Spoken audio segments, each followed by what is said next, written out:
processes based on catchment and climate attributes.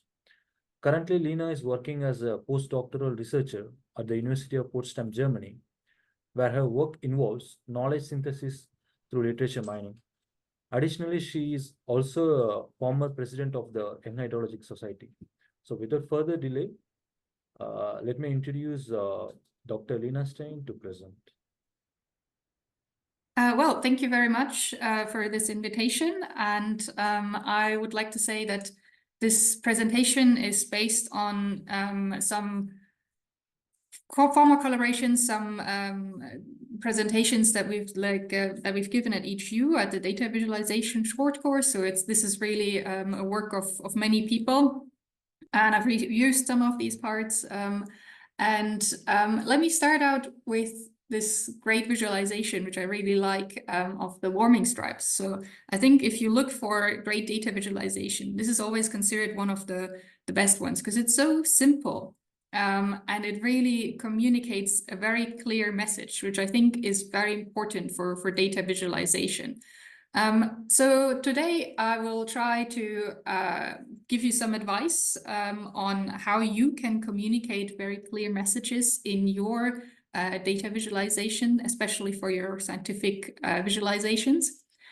And the main reason that I think I'm talking to you here is because a lot of the lessons that I will be teaching today, I had to learn through experience. So I'm hoping that by me talking about them today, you don't have to make the same experiences. So some of these, people pointed out to me some problems, so I had to adapt. And that's why I'm really interested in data visualization since doing my PhD. So that's why I'm talking to you today. So to start with, I'm not really seeing the slides myself. I always have to turn a little bit. So to start with, do you actually need a data plot? And the answer is always obviously yes. If you look at here, you have the data statistics. So you have the mean value and the standard variation. You have like some statistics about the plot, but that doesn't tell you much about what the data actually looks like. So if you actually look at the point plot, it looks like this. So obviously this is not, that's how you, like the mean statistics don't tell you much if you don't visualize your data. So what we use data visualization for is to both to understand for ourselves what our data looks like, but also to communicate to others what we want to, what the data looks like, and also what message we want to convey with this data. What do we want to understand from this data? So the most important part in terms of communication is to know your audience. And there are three possible audiences you might have in scientific data visualization. And the first one is always yourself. So when you have created some data through fieldwork or through modeling, or you download some data from the internet, from other data sources, the first thing you want to do is like understand yourself. What does this data look like? What's the distribution like? What are the categories that I have in the data? And for that, it doesn't have to be pretty. It just has to be good enough that you understand what you're looking at. And also, it doesn't have to be very time consuming. These can be very simple plots. Then the next part would be for a scientific article. And here, those can be very complicated plots. But sorry, and the third part is for a presentation. So here you might be presenting to scientists, you might be presenting to the scientists within your specific field, and you might be presenting to the general public. And depending on these different audiences, you have to adapt the plot and the visualization to really make your data, your plot understandable. For yourself, you will easily understand, obviously, any data plot that you generate. Within a scientific article, people will have time to understand your plot, so it can be more complicated. Whereas if you're using a plot in a presentation, you might just show this plot for a minute on a slide. So it will be very challenging for people to understand a very complicated plot. And just to show you the differences between what I would show in an article or what I would show in a presentation, here is a plot that that came from a paper from our group, and it's very complicated. We really struggled with this plot for a long time. We tried to make it as understandable as possible because there is a lot in there. So we have different models, we plot different variables against each other, we have different colors, we have different symbol sizes and symbol shapes. It's a very complicated plot, but in a paper, people have time to study the plot, and we do explain this bit by bit.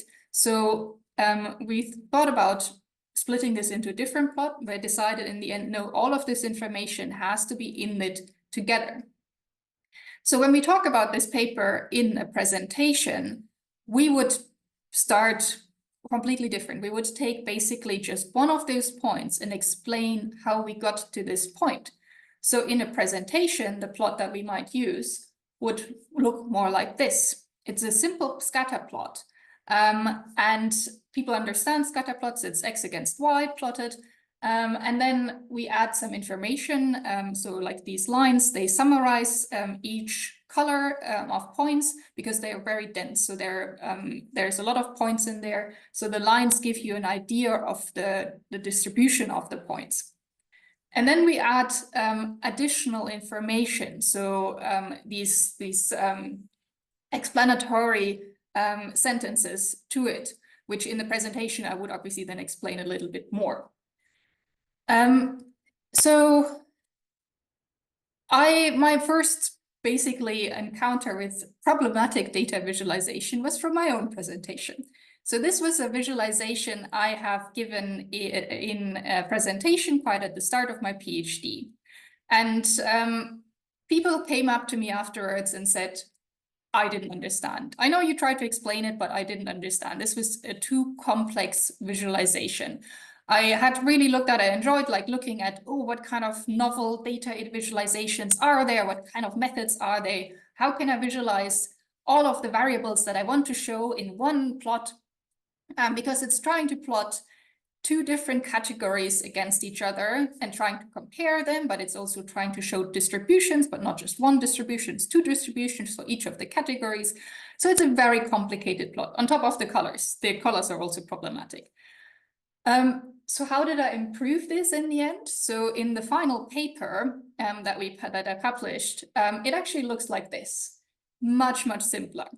I've reduced the colors, I've much simplified the visualization, so it's better understandable. It's showing clearly what is plotted against what and what is the sample size for each of them. Obviously, some of the information about the distribution is not in there anymore. But if I wanted to, if I decided, okay, this is so important that I want to show this, I would usually add this in the supplement. Any information that's too complicated to show in the paper, I would add to the supplement.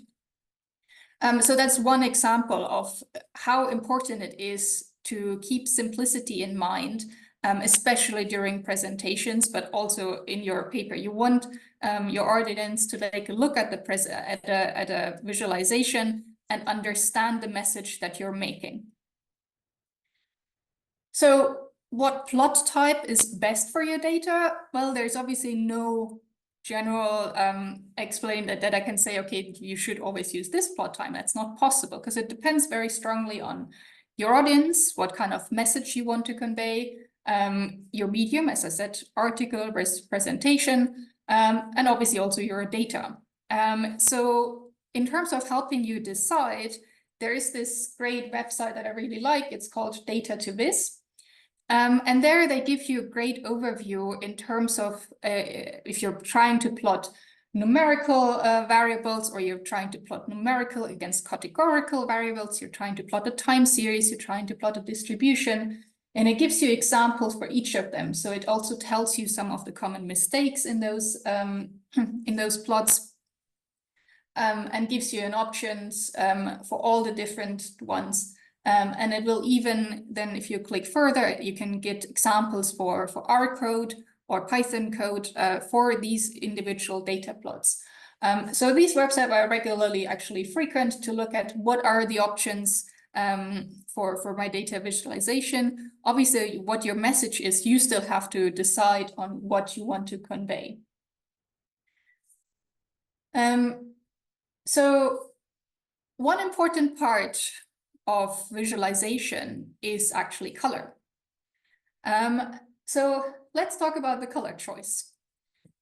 As you can see here, I've colored the title of this slide in different colors, and there's one color that stands out as being obviously a very wrong choice for descriptive labels, which is yellow. Yellow is very difficult to see in any kind of visualization. So if you're trying to include yellow, you have to make sure it's visible. It might be part of a color scale and then yellow is fine. But if you're writing in yellow on top of white, it's very difficult to see.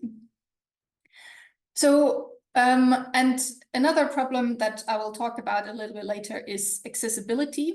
And there are some color scales that are problematic in terms of being accessible to everyone.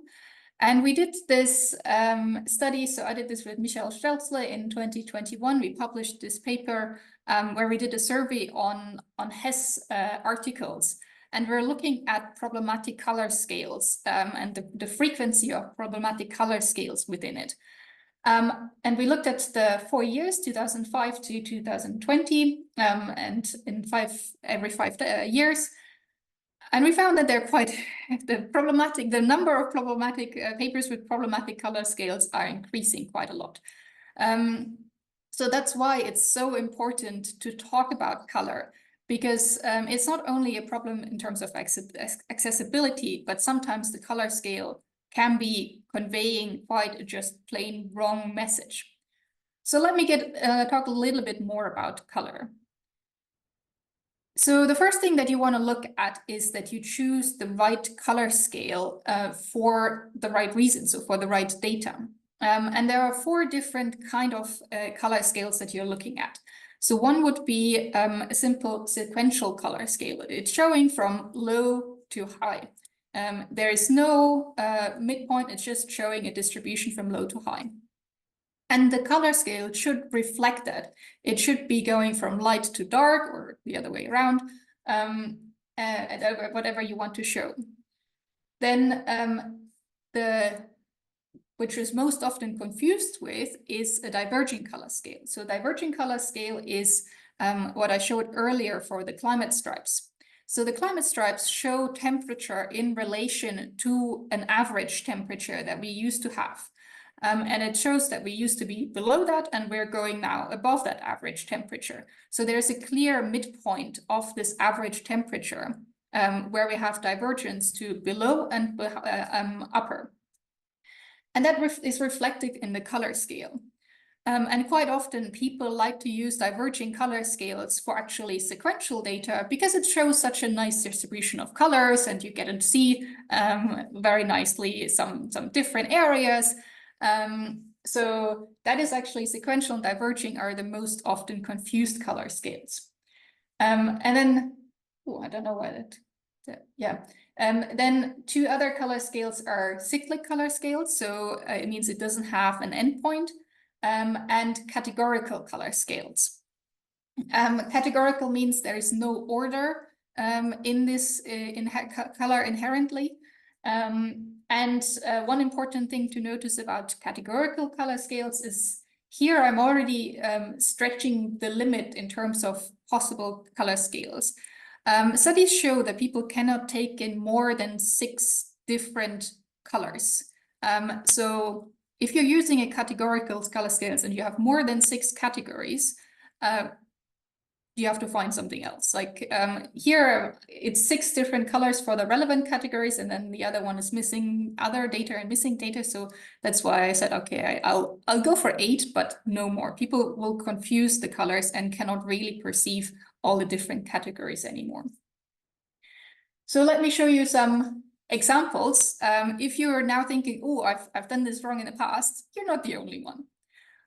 So the Met Office, the UK Weather Service, and they like to show their rainfall anomalies with a diverging color scale, which is correct because it's diverging from a norm. So you have a clear midpoint, and you're saying, okay, above the average, it's going to blue, below the average is going to brown. But then they use the same color scale for their total rainfall amounts, which are going from low to high without a clear midpoint. And that just gives you like a wrong impression of where kind of like the normal is, because it's just in the middle of the scale, but it's not really the normal because it's not actually averaged. So yeah, they haven't changed that in several years. So we try to tell them, but they haven't really listened. Another color scale that's a little bit problematic is the so-called rainbow color scale.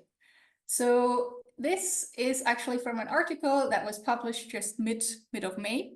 And as you can see here, this is very new, very recent article. And even though people have been saying for years, the color scale, rainbow color scale is not, should not be used, people still use it.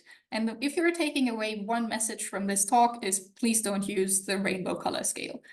And I'll tell you more about it why. So one problem is that the rainbow color, and the most problematic problem is that the rainbow color scale has an uneven color perception.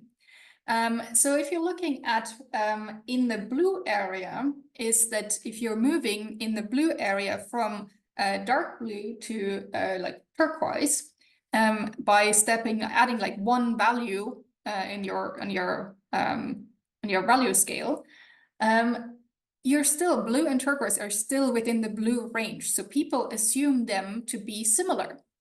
Whereas if you're towards the end of the scale, if you're using and going into the yellow and red frequency, if you're moving from 5 to 6, you're moving from yellow to red.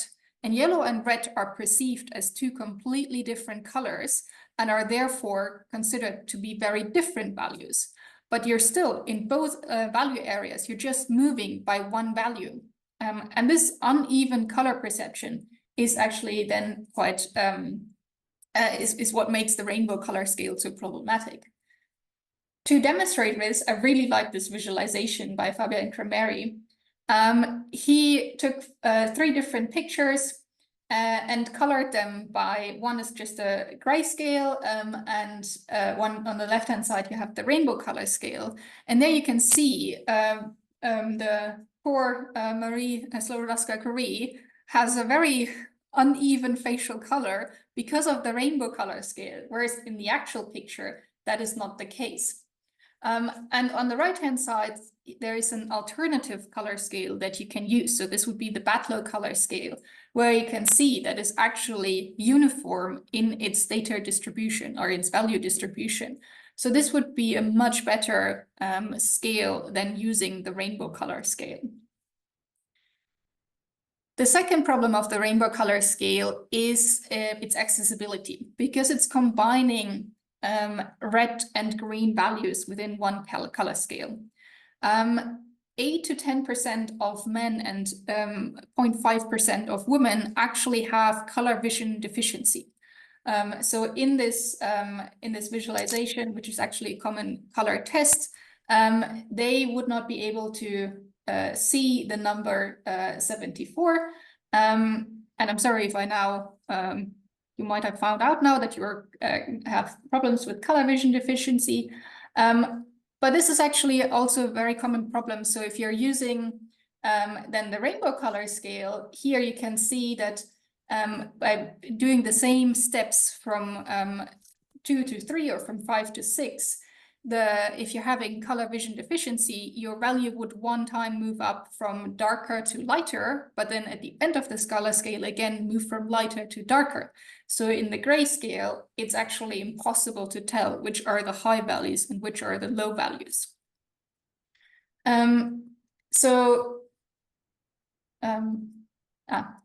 Some ways of checking your visualizations for being accessible are, for example, this website called Color Blindness. There's also an R package that allows you to visualize your graphs that in a way that someone with a color vision deficiency might perceive them. And there's also a nice app where you can just point your camera at a visualization to check what it might look like for someone who has color vision deficiency.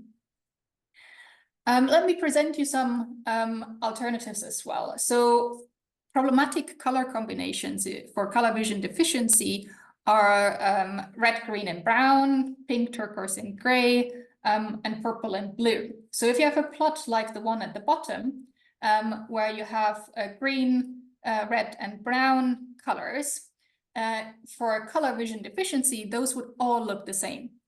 It's actually not differentiable at all. So what you could use alternatively would be just to use no color. These three different categories you can for ABC. You can also visualize with different line width. You can use different line types, and you can use different line width and line brightness. So that would be like using the gray color scale. So that's some options. Alternatively, you can improve your labeling. So you can add, for example, point shapes that would differentiate, clear differentiation between the different colors. You can add direct labels that point directly at the lines, or you order your labels according to the color, to the lines where they are. So those are all some options for making your plots more accessible and also very easy to perceive for everyone else not with a color vision deficiency. So if you do want to use a color scale, where can you find reliable color scale? So one platform that I really like is Color Brewer. It's particularly good for visualizing spatial data, but you can use it for all kind of data. And there you have the options of choosing what kind of data you're visualizing. So sequential data or diverging data or categorical, which would be qualitative data. You do have to make sure, and it gives you the option to check the scales for color blind that are color vision deficiency safe, which is, so there it will give you some color scales that are not, so you actively have to check this box. And it immediately visualizes the color scale that you've chosen, which is really nice. Plus, they all the common languages like R, MATLAB, and Python, they have packages that allow you to directly import these color scales for your visualizations. The other one is which is really nice and gives you much more options in terms of colors, is these color scales by Fabian Primeri. And they're called scientific color scales. And there you have all the options for sequential, diverging, multi-sequential, cyclic gradients. So even if you say, oh, but I like rainbow because it's so pretty, there are also pretty alternatives for different color scales. What else can you do? Well, Fabian Primeri also made a really nice poster that you can put up in your break room to tell your colleagues about this problem. If you're reviewing a paper and you notice some color issues, please point them out to the authors so they can correct these. I will do that if I'm reviewing your paper. I will definitely tell you need to change the color scales. And if one of your colleagues is using a rainbow color scale, please tell them about it, but very frankly, they might not know what the problem with the color scale is. So now you can educate them as well. So we can hopefully reduce the number of papers with problematic color scales in the future. So just some other common visualization problems away from color is, for one that people always struggle with, is visualizing uncertainty. So how do you make sure that people are aware of the uncertainty inherent in your data? And there's actually, which I can really recommend for all kind of visualization, is the IPCC Visual Style Guide for authors. So IPCC obviously needs to be very, very good at communicating or visualizing the information they have in their reports, because it's not just for scientists that they're doing, it's scientists communicating to policymakers, to the general public. So they have very clear guidelines, which are very good. And what you can do is obviously put uncertainty bounds directly on your graph. You can use distributions of points, not hide them just behind a box plot.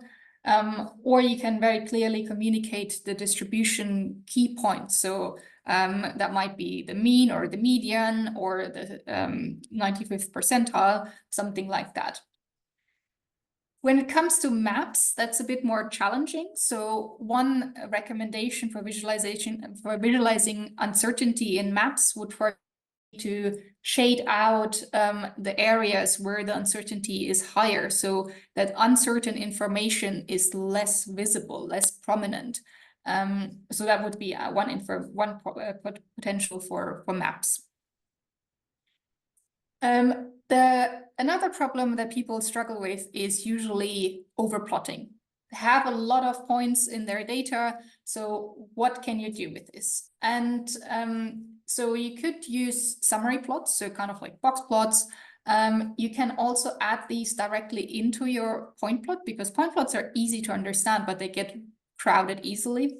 So you could use marginal distributions, which I show here in the upper right, is that I have this point cloud, but I use two ways of reducing the overplotting problem. One would be the marginal distribution, that for each axis I can show the distribution of the points. And the other one would be to use the shading of the points, to have a reduced shading, so that in you can see that the points in where it's just a few points, they're light gray, whereas where they overlap, the color overlaps as well and becomes darker. So it's easy to see where there's a high density of points within this picture.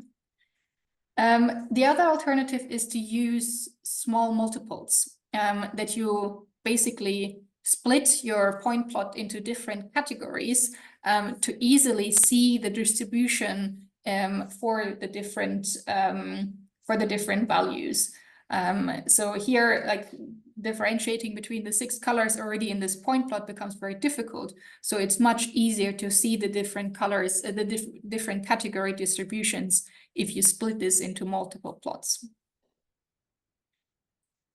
So as a last point that I want to talk about is actually, okay, you made really nice figures, you did great data visualizations, and now you want to submit your paper.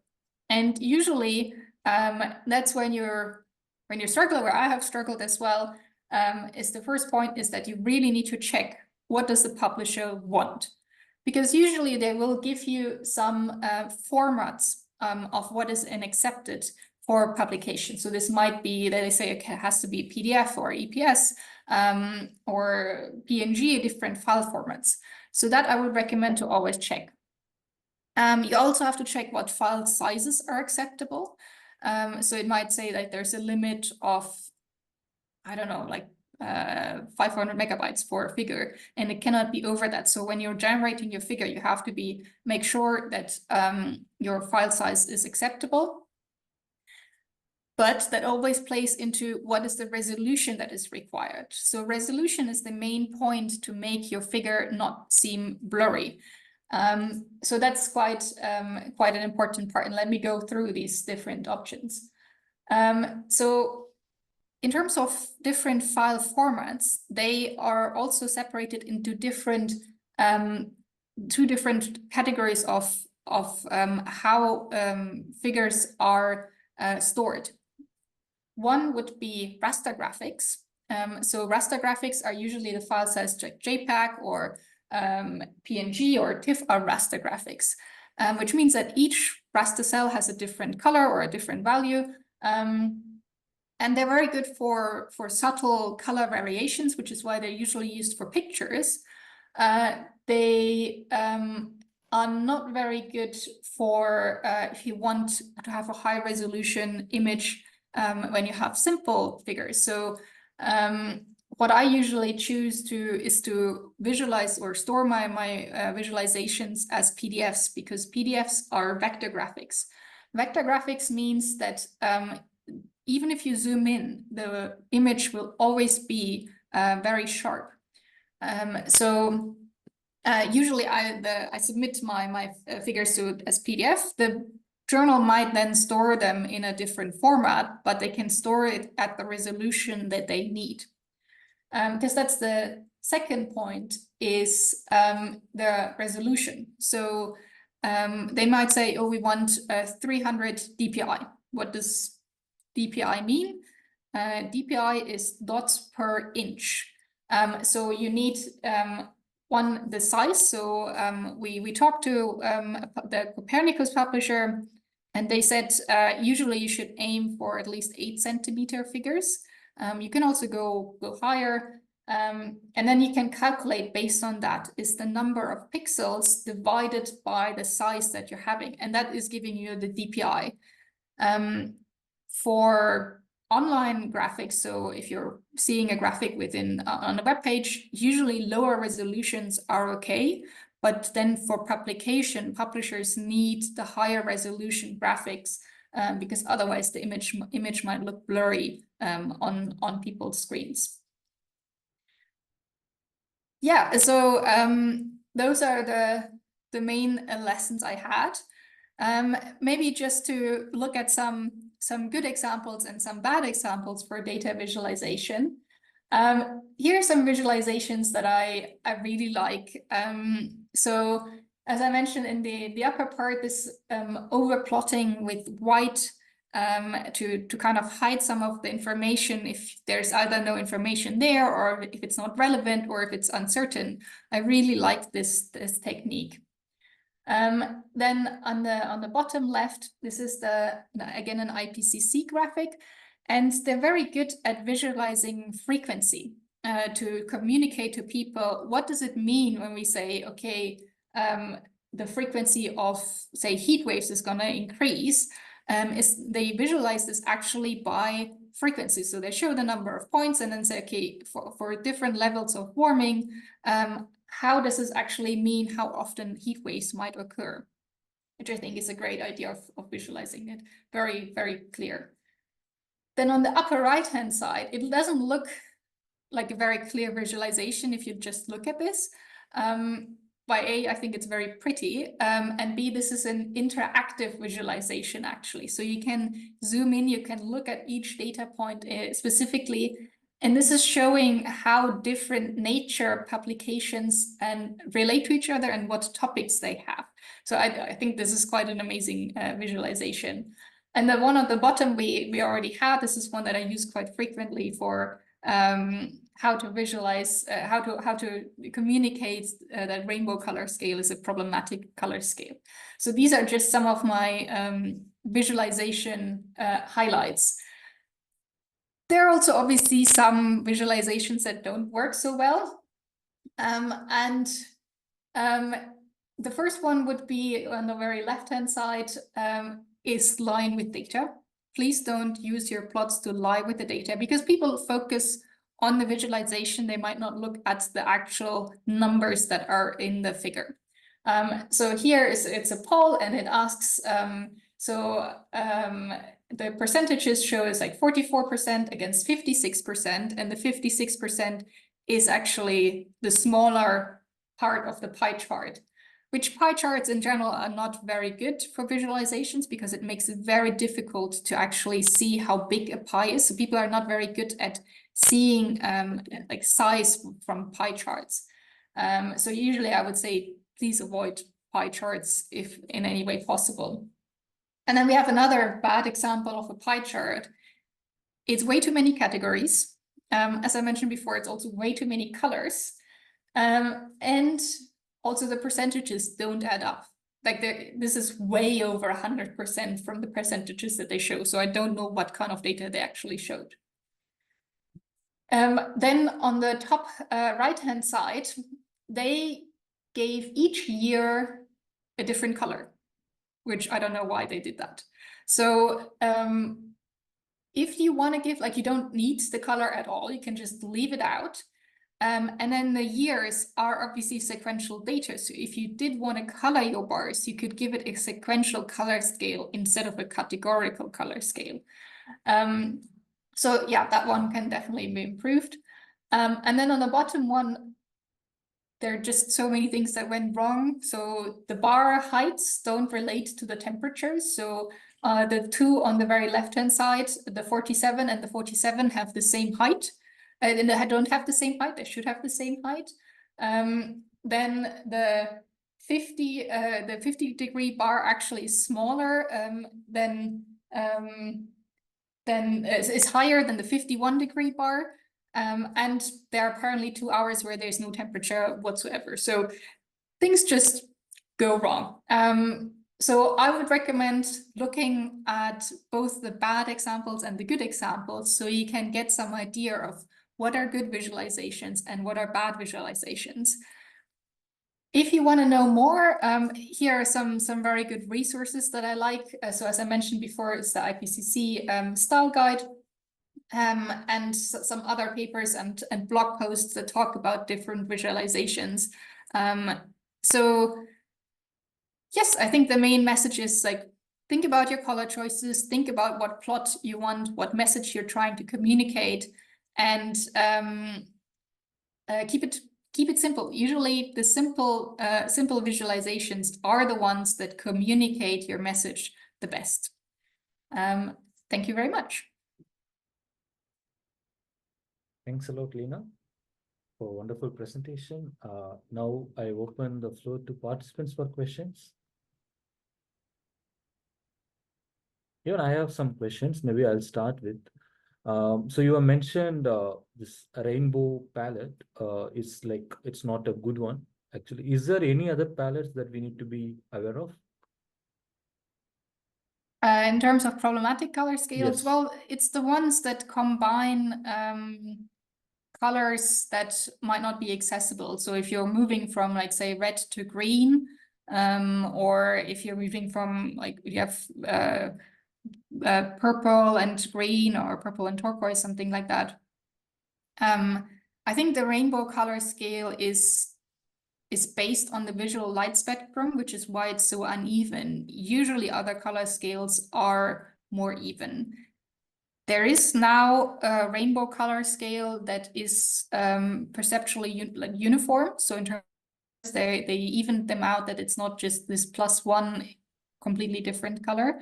But you still have the problem of combining red and green within this color scale. So yeah, I would recommend to avoid it, even if it looks pretty. But some people are hard to convince.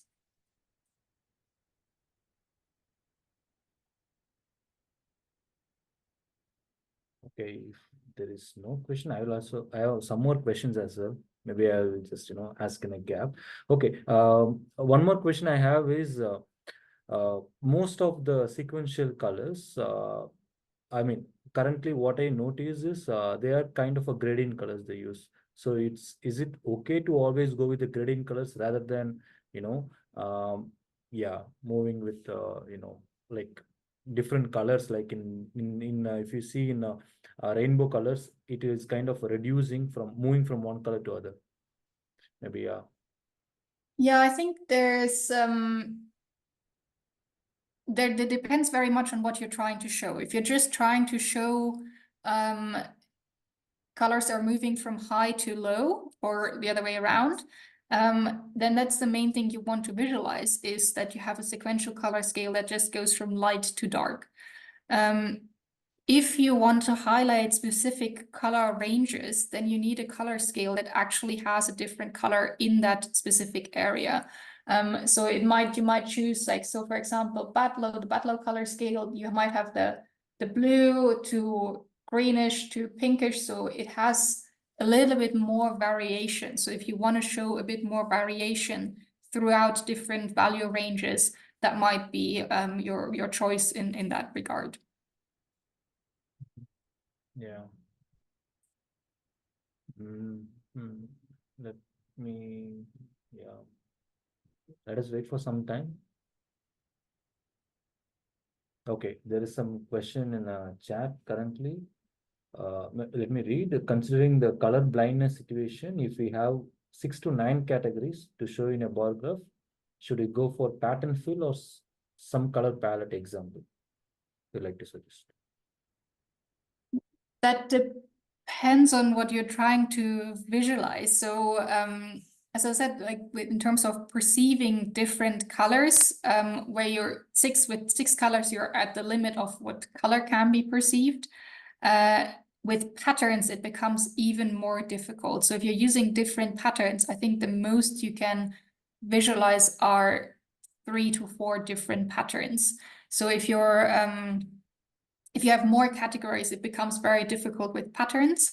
And it obviously also depends on your visualization. Pattern only makes sense if you do have very separate areas or very large areas. So if you have a very dense cloud of points and you use different point shapes, they will overlap and you cannot really differentiate between different shapes anymore. So that only works if your plotting area is very separate for the different categories. So you really need to try out the different options. If you cannot see it for yourself, then it doesn't really matter if someone has color vision deficiency or not. No one can really see it. Yeah, there is another question from Ankita. Is it preferable to use colors in charts or stick to black and white graphs, given the colors don't serve any purpose and are just to beautify the graphs? So she's basically asking, if we don't need colors, we don't need to add, right? Yes, that's a very good question. I guess the general recommendation is to not use color if you don't need it necessarily. But I do also like to use colors. So I do also want my graphs to be pretty. So what I usually do, I say, like, if it's a color scale, it's sequential color scale, if it's black to white, or if it's dark blue to light blue, it's communicating the same issue. I just prefer the blue than the black color scale. It's not really making a difference in terms of color. It might make a difference if it's more like visualizing line graphs. So if you're trying to identify what the difference is, you might also utilize the same way that the black to gray color scale works in a different color scale, that you go from light. The hues are really easy, like light hue, dark hue are very easy to differentiate. So you can use a different hue color scale.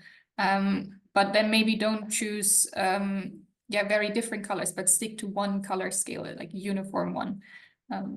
Yeah. Okay, there is another question, like, is there any guide that must be followed for use the colors? Question from Berta. Yeah. Well, there are some of the resources that I showed, they explain about the different color uses. So for example, the IPCC guidelines, they give very good recommendations across the different color scales. So you can have a look at that one. Fabian Carameri also kind of made a very nice flowchart where it says, okay, you decide first what type is your data. Is it qualitative or sequential or diverging? So it kind of gives you good help to move through the different questions that you need to ask. I unfortunately don't have it in the presentation, but you can have a look at his resources for having an actual guide on what all the things about color to consider. Mm-hmm. And I have one question. Do you have any recommendation for font size or any font names? Especially, like, let's say you have a 300 dpi figures. What font size do you recommend?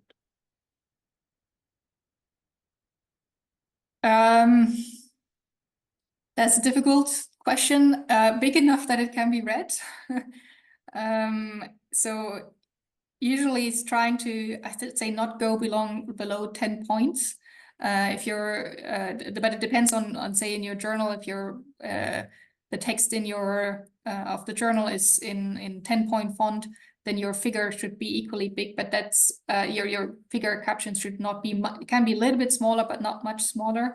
But it obviously depends a lot on how big the figure then afterwards is displayed. So the journal might decide to make a figure smaller, then you have to consider that and maybe readjust your font size that it's readable. Because obviously it's very tempting to make the font size very small because then you can show more information, which works if people read it on a screen as a PDF because they can zoom in. It's not going to work if they read it as like a printout, or if your reviewer might look at the printouts, the paper. Yeah. Or in terms of font types, I think the like using the standard like Arial or Helvetica or like sans serif fonts are usually the ones that are recommended because they're very easy to perceive. Yeah. Mm-hmm. And there is one question from Maria. I still prefer the diverging gradients because they show better the differences between low and high. Do you think it's still valid to use diverging gradients for showing sequential variables? I don't like it that much. It's you can do it if that's your main point you want to communicate, to show the difference between high and low, but then you need to decide, is the midpoint that you choose actually a relevant midpoint? If you define it as, okay, a value, so for example, for aridity index, you can say everything below 1 is actually, so 1 is a valid midpoint because above it it's dry and below it it's more humid. Then 1 is a valid midpoint. Otherwise it might be 0 or but if it's just randomly in the middle and you're showing a distribution and your distribution goes from 0 to 1,000, but then you choose the midpoint as 836, it's just confusing, as in like, why should the colors above show high and the colors below should be low? Because that's what you're communicating. You're showing high and low. You just need to be sure why one value is high and one value is low.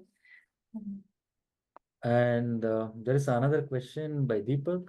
He's asking how to convince a supervisor if they don't like, this inclusive plot and they still prefer rainbow color palettes. Yeah, that's well, the paper that we wrote about the rainbow color scales, you can cite that. You can show your supervisor that one.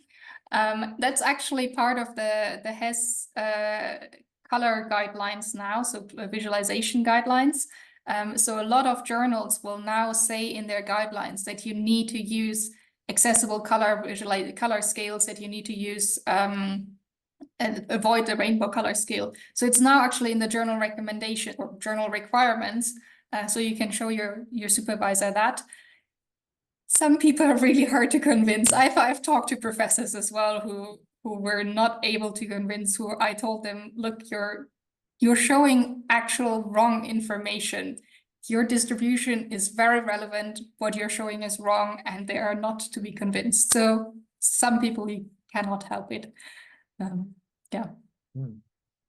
And I have one question on this, aesthetics. Like there is a one utility and there is aesthetics. So, I mean, how much time do you spend to make your plots beautify? I mean, that's a good question. I like visualizing my data. So I need to be very careful that I don't spend too much time on visualizations. You should be spending more time on writing than visualizing. It's also a point to say, okay, when do you spend the time on visualizing? So if you're starting out, as I said, the visualization for yourself or the first visualization for your supervisor don't have to be this super polished final plot. So you don't need to spend a lot of time during the first stages. When it comes to the final, if you're ready to submit your publication to a journal or you're trying to present it, that's when you need to start thinking, okay, how do I actually make everything polished? But then even then, it's sometimes you don't need the fancy visualization. It's just keeping it going with what people know is usually the better recommendation. And then you say, I choose the plot type, I choose the color scale, I make sure the font sizes are big enough. So it's like focusing on the simple points that make a good visualization usually. And then sometimes if you have so many, you do need to think a little bit if you have a lot of variables, if it's very complex plots that you're trying to generate, that's when you have to start thinking about it. Sometimes it does take time to identify what message you want to show with your plot, what you want to communicate. So I think thinking about that first really speeds up the later process as well. Yeah, because the plot you showed with IPCC with the dots and that was really pretty, but and also it's really explains a lot. But the conceive of such kind of plots take a lot of time, right? I mean, so I was like, yeah, I mean, my question is like, really, is it worth to spend that much time to end up with that kind of plot, or yeah, as a student, as a PhD student, yeah. Yeah, it depends on where you're submitting to. So if you want to submit to Nature or Science or some high impact journal, your visualizations have to be very good.